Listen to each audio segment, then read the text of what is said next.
Hey, welcome everybody. My name is Scott Colby. Welcome back to the Grateful Entrepreneur, an online summit all about growing your business with gratitude. Now, during this summit, I'll be interviewing entrepreneurs and leaders about the power of gratitude, appreciation, giving, and customer experience to help grow your business. Today, my special guest is Tony Grebmeier.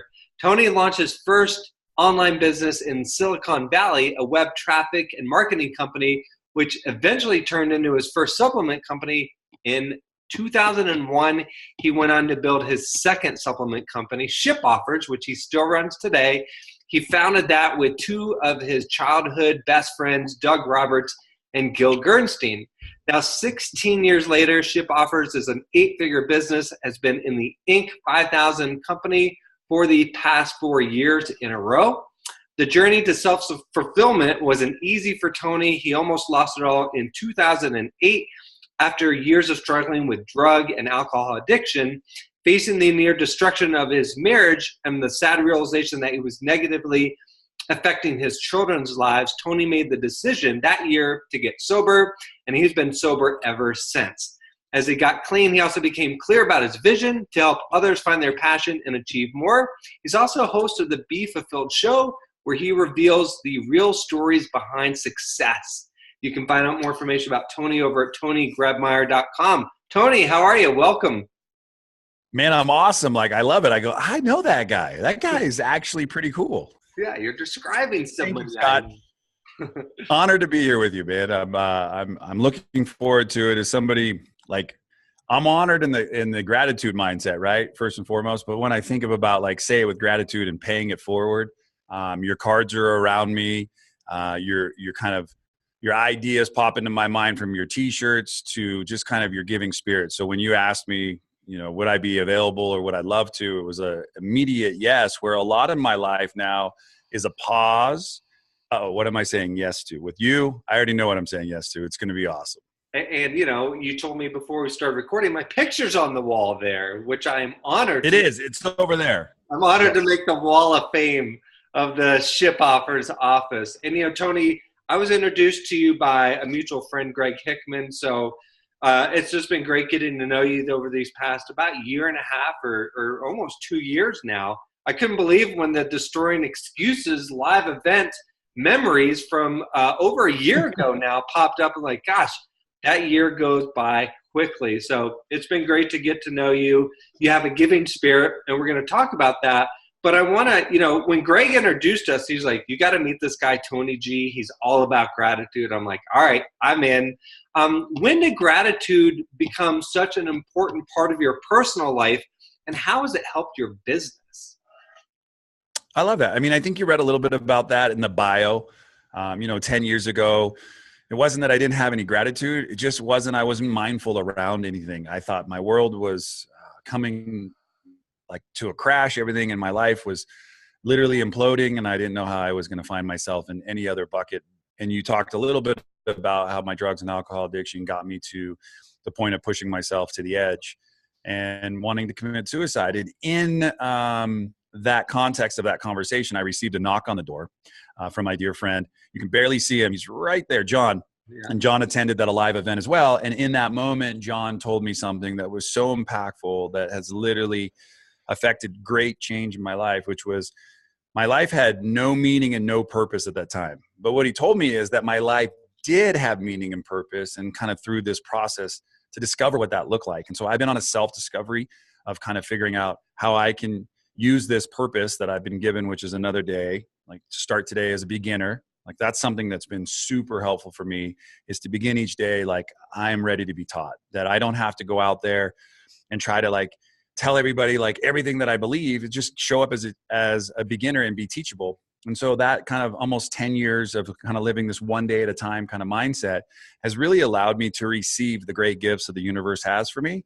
And it has available for all of us. But I wasn't tuned in to gratitude. I was kind of tuned in to watching infomercials and looking for these things that I didn't want, but I found myself watching thinking I did want.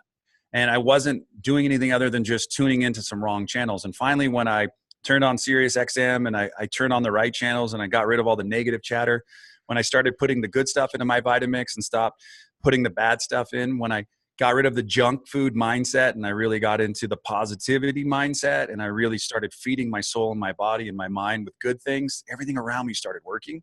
And that really has been a process. It wasn't like peel one layer of the onion, get to the actual root. It took some time for that to grow. And I know that I've done some good things and some bad things along the journey of like pivoting too far away from my purpose. But my meaning today in this interview and even our time together is always spent helping others. By helping others, I'm reminded of where I need to work on myself. And that's really played a big role in the business, with my 2 childhood best friends, in my marriage coming up on 20 years, with my 2 teenage kids. I look at my wife and I tell her all the time, I'm like, thank you. Because along the journey, I was lost and you were focused on sometimes playing the role of the dad. However, I love the simple fact that our boys know what it's like to treat a lady with respect, to open a door, to give their mom a hug every time they see her, to make sure they say, I love you, to pause and enjoy the experiences. Now, I don't want to take any credit for it because it wasn't really me, because I was checked out for the first, 6 to 10 years of their life. But now that I'm 100% focused, I'm in awe of how well these boys have grown up. So I transfer that mindset of like, cool, I'm always teachable. My wife taught me, my mom taught me, my dad taught me, you've taught me. Where else can I learn, right? And I don't have all the answers. I'm just a big believer today that I want to learn. And I want to learn. And so what better way to get grateful for what you do have and not focus on all the other stuff that you don't have? Because the moment I do that, late night infomercial, turn back on, I'm watching stuff I don't need. And I lose that simple focus of I've received everything that I need. It's got me here. The good, the bad, and the horrible stuff in my life has brought me to this very moment where you said, hey, Tony, can I interview you? Right? Who would have thought 10 years ago when I wanted to commit suicide that 10 years in the future, I would be able to have a conversation with you, got introduced by a friend who thought there was enough value that they wanted to introduce you to me. And then in that process, we become able to be friends. We've been able to serve each other's business and their communities, and we've been able to grow. Like that is why I'm here and grateful today. Yeah, I love your story. I've heard it before. It's been an incredible transformation as I've gotten to know you. I was fortunate enough to sit next to, actually, I took John to the airport after that Destroying Excuses event. So I got to know him a little bit better. Wonderful human being. Tony, you alluded to in your answer that you like to give and serve. And just in the short time that I've known you, I mean, when I first met you, you invited me into your office to learn about Say It With Gratitude and what I was doing and how you could offer me some advice. You've also recently, during the holiday season, you had a Facebook group and you did a month worth of training to help us keep on track of our goals. You did a live video every single day. That was another example of you giving. Why did you decide to lead? I think I'm going to say you lead by giving. Why did you decide to lead by giving? And what are some easy ways that us business owners can start to give more? I like that. Twofold. Number one, I observed for so long as a fan in the stands. I observed so many other people doing it, and I'm like, man, I want to do that too. So I had a couple things that went weird in my head, which was I'm going to strike out. I'm not going to get on base. I'm going to cause the last out.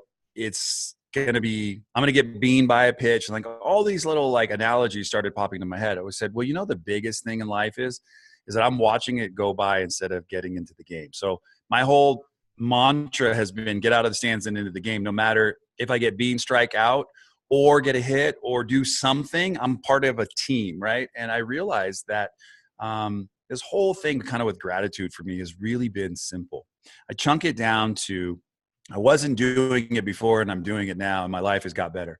So when I thought about leading an online community, sitting down, working with you, I said it in my beginning, I'm really learning about me through the process of helping you. I go, oh, isn't that interesting? Me too. I need to make a better note. And then I chunk down some time and I work a little deeper into what that really is, right? Helping you, my program of recovery also teaches me by helping you, I stay sober. By helping you, I learn about me and what not to do. I also learn about what to do. Maybe I need to spend more time reading, journaling. Maybe I need to be writing more. Maybe I just need to be present in more of my conversations. Like, and I don't get any of that when I'm the only person in my life. Like, that's my ego, right? When I was going through my life's journey with my wife and my family, I had a 2-seater convertible, and I had filed for divorce, and I had a family of 4 with myself included, but I bought a 2-seater convertible. Like, think about the mindset for a moment. He wasn't thinking about anybody but himself, so his ego was pretty big. And today, that reminds me of edging good out, right? When I'm an ego, I'm edging good out. When I'm teaching and helping, I'm becoming teachable. I'm also learning about you. That gives me a shift from my head and into my heart. And when I operate from my heart, my life just works. Like, it's not forced. It's easy. It feels good. You get value, I get value, and we walk away like, and I don't want to just shake your hand. I don't want to give you knuckles. I want to give you a hug. I want to love on you. And my business partner, Gil, always says, Tony, you have a unique way of reaching in and grabbing their heart. And it's because for so long, I felt like I didn't have a heart. And I don't want to look like the cliche from the Wizard of Oz, but I feel like through gratitude, I've really been able to find my pulse, which led to some meaning in my life. And now every single day through gratitude, I feel like my purpose is to be of service. Yeah. And, you even do little things like you'll just pick up the phone and call me or text me, see how I'm doing, really as a human being, like put the business aside for a minute and you check up on me, and I'm sure a lot of other people, just to see what's going on in our lives, if we need anything from you. For that, I really appreciate. What are some easy ways that we can actually start to give more? Let's say we're an entrepreneur and we're like focused in the business and just like the bottom line for 14 hours a day. We're not really connecting with a whole lot of people. How could we start to give more? Well, 2 things. Use these 2 fingers, find your pulse, and just know no matter where you're at, no matter what you're doing, you're alive. So there's hope for you today, and there's an opportunity for you today. I did talk to our friend Greg Hickman today. I called him out of the blue. We FaceTimed this morning, and I was asking him like some questions, and we got into talking about his baby and that it's been kind of these late night deals that he's been experiencing. And so I just shifted from any agenda to his agenda and how can I serve, right? And you don't need anything other than to just make a list of 25 people on a piece of paper. And I go, why 25? I'm like, because it just takes a little bit more past the first 5, I think, to shift your heart from up here to here. And the first 5 are easy, like my mom, my dad, my sister, my brother, my uncle. Like, that's 5. Get 20 on that. Now you're talking about some people. And then I write a couple lines next to them, like what I'm thinking about. So like every time I write your name down, I think of gratitude. Now, I know you're so much more. You're a trainer, you're a coach, you lead people on like little trips and weekends and gatherings, your mindset, your yoga, like all these other, but I just write gratitude because gratitude in my mind triggers all the other good things about you, right? And I go down that laundry list. Why do you think I have people in my office? They're my reminders every day to show up in such a unique way that causes people to think differently, because I think we're stuck in the life roller coaster. So simple little actionable items. Write a list of 25 and then turn that list around to you and start writing things you're grateful for about yourself. That's really hard because a lot of people don't want to talk about themselves. I'm like, man, I wouldn't be here today if I didn't do some inward reflection of everything that I am and all the reasons why I'm still alive. That got me into gratitude. That got me humble enough. You can buy a box of donuts and drop them off at your office. You can call an employee or a team member outside of your normal work hours just to say, I was thinking about you. Now, don't cross HR lines. I'm just using it I have a small business of 30 people. My sales team and I'll just send them a text on a Sunday night, like, hey, I'm looking for a great week out of you. If there's anything you need for me to help you, like, let me know. I'm always thinking, like you mentioned, calling you. I'm thinking in my phone, I have favorites and I swap favorites out all the time. I add 5 or 10 new ones and I put them through the cycle where I'm not asking for anything. I don't say, I need you or I want this from you. It's just, how can I serve? And that's really kind of shifted my mindset from what I need is a transaction to take place, right? Get into gratitude, go to the grocery store, push in a shopping cart, go bag some groceries. Well, why would you do that? There's people. I'm like, because that's our problem today. we're expecting somebody to serve us like a buffet. And my good friend Jim always has reminded me, what are you bringing to the table today? That's why I show up the way I do. He's saying, are you bringing food to the table? Are you serving dishes? Are you cleaning up people's trays, right? Well, that's not me. I'm like, that's right, because that's your ego. Somebody else will do it. And I just don't have a belief system that somebody else will do what I'm capable of doing today. So I just say, like, find the little things in your life and your business. Take out the trash. Don't tell anybody. Send your wife flowers on Tuesday instead of normal Friday. Write a little note to your kids and put it in their lunch pail. Or if they're older, shoot them a text message and speak their language back with emojis or no emojis, and learn, like, it doesn't take much to make a big difference in somebody's life. And I promise, if you do it for a short period of time, A, it won't feel forced. B, it'll serve a very specific communication need that people love. I think people love to be admired, noted that they're doing something good, and that somebody noticed. And it doesn't take much to just show those things to others. And then next thing you know, you're like, wow, I feel good. I feel good, not in an ego way. I feel good. Like, you know what? Today was a really good day. Yeah, you're absolutely right. Those are like the basic human emotions that we yearn for. The feeling that somebody noticed us or somebody valuing when we do something good. And, you mentioned Ship Offers is 30 employees. I want to switch gears and talk a little bit about company culture. Sure.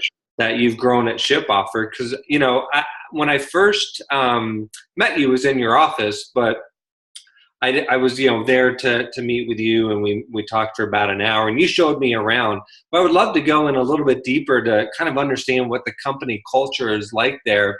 What has been, I guess I would ask it this way: how would you describe your culture at Ship Offers, and what has been the biggest challenge in creating a positive culture?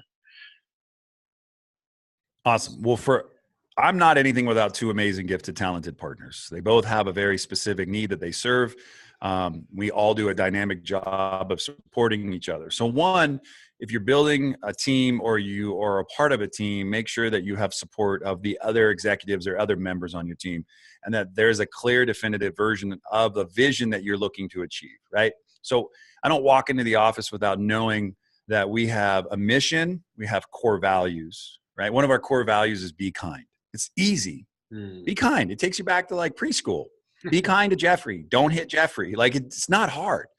So what we did is I think we took away all of the corporate stuff and we got it back down to how would you want to be treated, and just simplify the entire process. Everybody on our leadership staff and team and everybody here would take the garbage out. They would order food. They would go pick up anything that's needed to be effective at this company. They would stay late, come early. And I think we hired for culture. I think one of the important things is we knew a mission and a vision, and we wanted to hire for culture. And my business partner, Gil, has done an impeccable job of being the creative kind of outlet, the visionary for what's the company need to look like, and is he's always improving. And that's another core value of our company: always be improving, always be working on getting better. And I think when you start looking at your core values and you start saying to yourself, be kind, be improving, it's a lot easier to go lead an organization. And anybody, if you walked in right now, you may get a handshake to start, but you'll leave with a hug. And I think that's because people really genuinely want to help you. And it's awkward for somebody just to walk up and give you a hug at first. So they say, nice to meet you. But by the leave, they stop you and they say, when are we going to see you next? I didn't tell them to do that.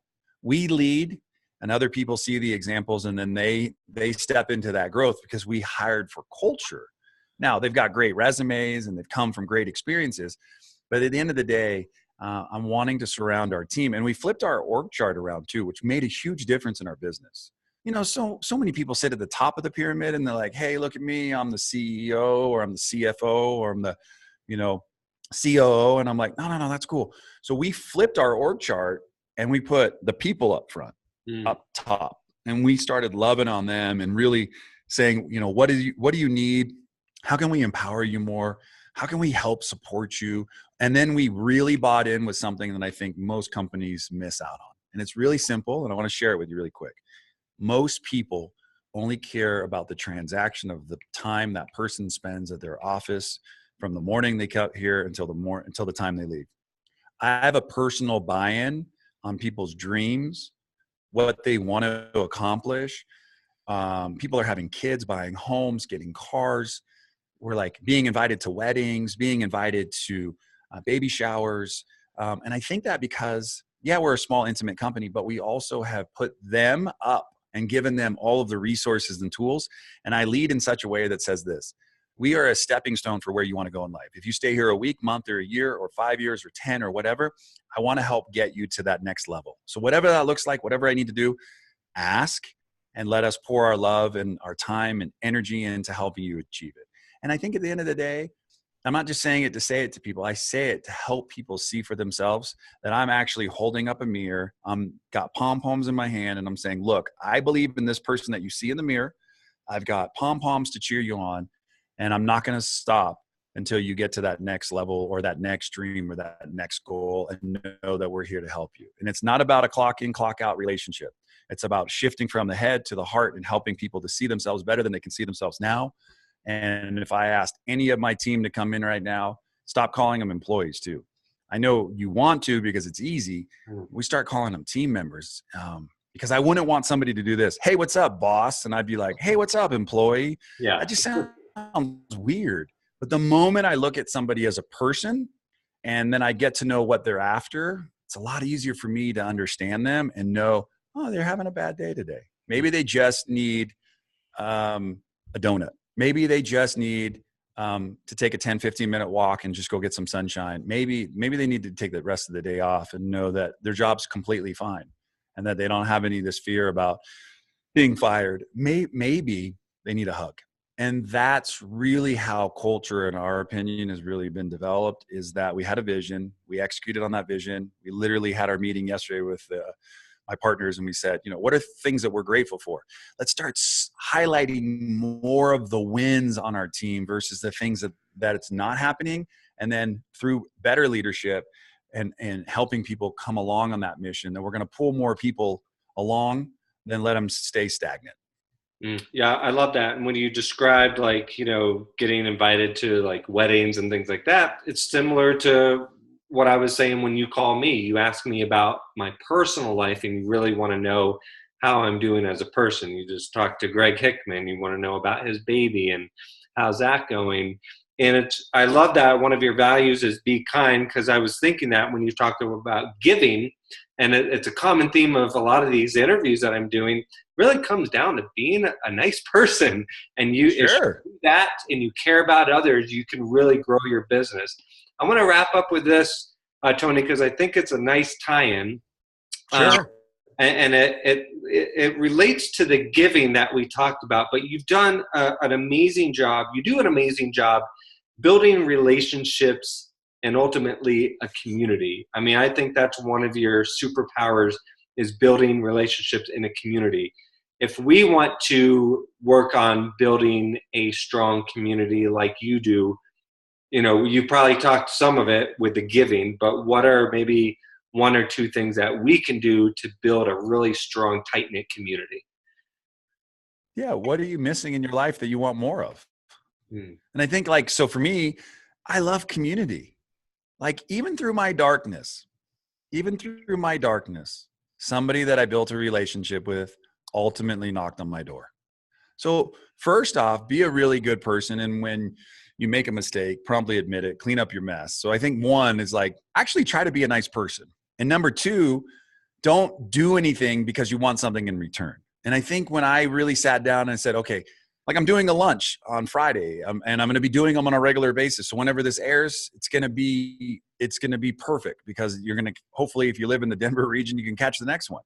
Entrepreneurs got to eat.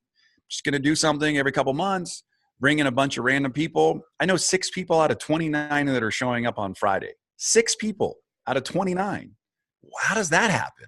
Well, it happens because I'm literally giving without needing anything in return. Yes, I would like a warm body to be at our luncheon and to be sharing some cool stuff, but I'm not asking for any money. I'm asking that you just show up and don't pitch yourself off and instead give value and help others. So I'm just doing more of that. So I was realizing in my life, I'm like, I want more of that. Like you did drainers and drivers, right? Mm-hmm. And that's a total driver for me, is when I can give and people love it and they want to share with their friends. A drainer for me is when people are always like, dude, can I pitch my show? Can I pitch my website? I'm like, why? Oh, that's what you're about. Oh, okay. Well, I have tons of products and services and I'm not here to pitch them. Right. So I'm in the driver's seat today, and I want to surround myself with more things that drive me, not things that drain me. And so I think the applicable things is be kind, be loving, be somebody that you want to hang out with. Number two is what's missing right now in your life. What would you like more of that when you do it right now feels really good, but if you did more of it, would feel awesome and phenomenal. And you'd be like, wow, I just want to do all that. That's why I loved being on your show. That's why I love spending time with you, is because you're in the gratitude bucket. I can almost imagine you probably have had some interesting days along your way, but the more you focused in the word of gratitude, you've had phenomenal days, more than you have had those miserable, sad, poor me, nobody ever wants to call me days. Like, right? You're always giving. That's why I said yes to this. This is a phenomenal opportunity, using the word 3 times, because I want you to realize something in the phenomenal is that when I wanted to die, I couldn't see phenomenal in my life. I saw negative, not worth anything, and a lot of that.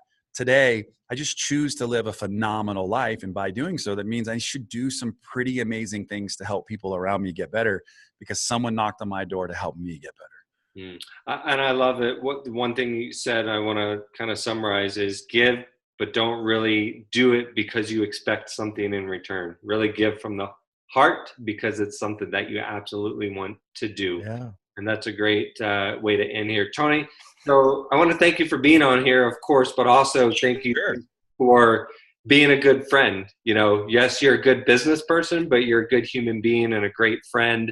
And just want to acknowledge you for helping to lift me up and making my life better. So thank you for that. And thank you for being a guest here. Thank you.